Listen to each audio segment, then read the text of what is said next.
YouTube, what's up? Back again for another daily fishing video here on Andrew Upshaw Fishing. I hope y'all enjoyed yesterday's video. If you haven't watched it yet, you definitely should. I talk about fishing a tube for both smallmouth and largemouth. You know, the big misconception in the South is you have to flip a tube to catch fish, but that is not the case. And there's definitely a really good way to catch more bass.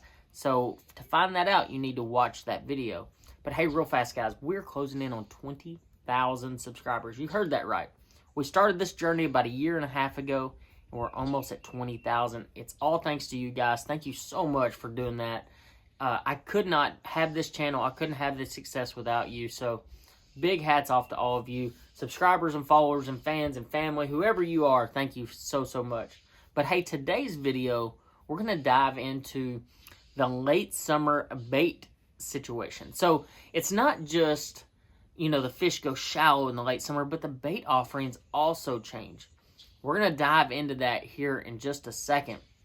But hey, real fast though, if you haven't subscribed to this YouTube channel, you need to do so. We're so close. We're 100 away from 20,000. I think we can do it with this video if you all help me out. I need your help. If you haven't subscribed, subscribe. If you can share this particular video with a friend, I would greatly appreciate it. And like the video. Please like the video. Please like it. Anyways, let's dive right on into this topic real fast. So there's a couple of baits that traditionally are just like those money winners, what everybody talks about. If you watch any YouTube channel, every one of them talk about the same crap in regards to what baits they need to throw in the summer. Most of the time, it's a big football jig, big worm, a big crankbait, a big spoon. Am I right? I mean, that's what we all talk about, right? Well, on Andrew Upshaw Fishing, we don't just talk about just the basic stuff. We go into more depth, more detail about how to catch those fish. So, summertime, yeah, you can take, you know, a big bull worm, you can take a 12-inch worm, you can go catch a bunch of fish. Well, that's maybe the first couple weeks of summer.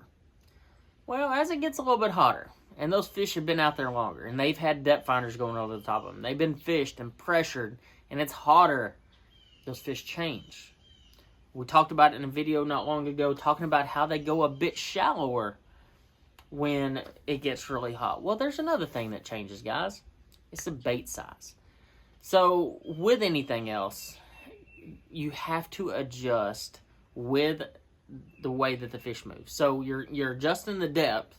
You can't just adjust depth and throw the same thing and expect to catch them. It's just not how it works. Yes, you will catch some fish. And I'd be lying if I said you couldn't go take a 12-inch worm out there and still catch a bass or 2 or 5 or 10.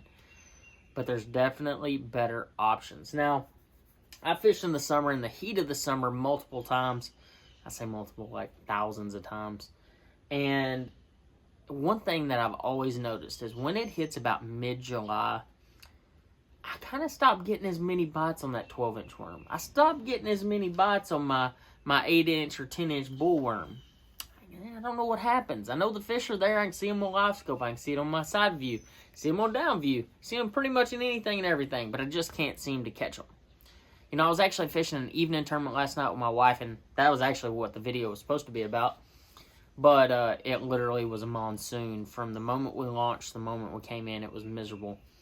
But, you know, I talked to the guys at the ramp afterwards, and they were like, man, I had like 5 bites, or I had 3 bites, or I caught 2 fish all night, or I caught 5 fish all night. I mean, I caught like 12 or 15. It wasn't because I was a better fisherman or I had better spots. It's because I understood that, like, late summer, I can't just go out there with an old monster and a mag trick worm or a bull worm or a big giant crankbait and expect to catch them. You have to downsize. So I'm going to give you a few bait offerings that will... They're not small. I'm not taking you to a Ned rig or anything like that. But you just have to adjust slightly. So instead of throwing your 12-inch big ribbon tail worm, maybe you downsize to, let's just say, an 8.5, 9-inch worm. I mean, you can see the definite difference there. Still the ribbon tail, okay? But it's not massive, okay? We've downsized it.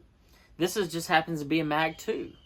Another one that I go down to is like a 7-inch ribbon tail worm, like a Berkeley power worm. You know, something small. And even out there in that 12 to 18 foot, those fish can find it. If you're throwing around the fish, they're going to bite it. I would go out on a limb and say that late summer fishing, you're better off going to a 7-inch worm or an 8.5-inch worm like this one than a 12-inch worm day in and day out. Your hookup ratio, the amount of bites you get, even the quality. You're going to get way more quality by downsizing that bait. And another option is when you're fishing that 8-inch bullworm, okay? Or a mag trickworm or a big 10-inch paddle tail. You know, we've seen all these big ledge guys. They use all these giant baits. Well, instead of throwing that, throw that. Is it much different? No, this is just a StraightTail finesse worm, StraightTail finesse worm. It's like 6.5 inches long, so it's almost the same length. It just doesn't have the bulk that is carried through this worm. And just like little slight changes like that, you'd be surprised how many more bass that you would actually catch. And we see the same thing with crankbaits. You know, we love 6XDs. We love 8XDs and 10XDs, and we love catching those giant bass and watching guys catch giant bass on these big crankbaits. But guys, when those fish adjust, when they move up in that water column, when they get up on some of that stuff, you got to downsize your crankbaits. Going and throwing those really giant crankbaits just isn't the deal anymore. As much as we want it to be, and as much as we remember that 2 weeks after summer started and they got out on them ledges, we wanted it to be like that, but it's just not like that. That's when we got to go to like a 5XD, a 3XD, a deep little end, smaller body crankbaits that still dive a decent depth, 10 to 12, 13, 14 foot deep. I mean, you don't have to have them dive 20 foot deep right now. And adjusting those sizes of crankbaits and the depth that they run is a really big key. You know, David Fritz told me best a while ago.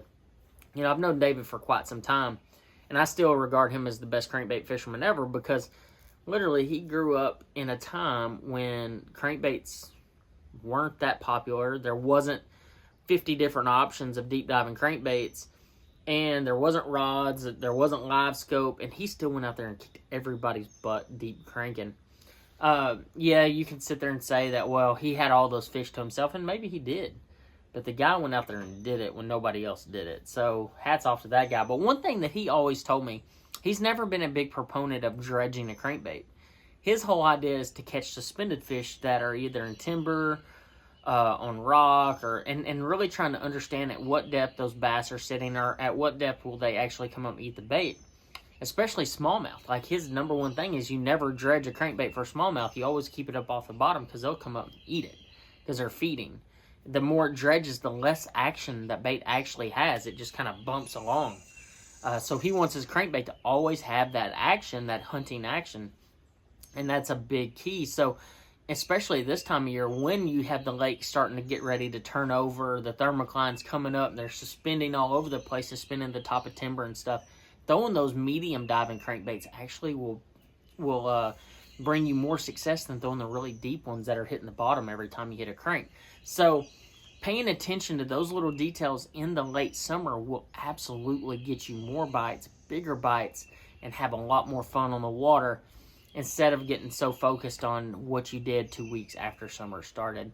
Guys, I hope y'all enjoyed this video. I hope you like this breakdown of how to catch them in the late summer, not just of where they're at, but understanding that downsizing your bait offering will absolutely get you more results and more successful results when you're on the water. If you haven't yet, though, make sure you subscribe to this. Oh, golly, I was stuttering bad there. Subscribe to this channel and like the video and share it with a friend. Guys, I hope you enjoyed this video, and I'll see you on the next one.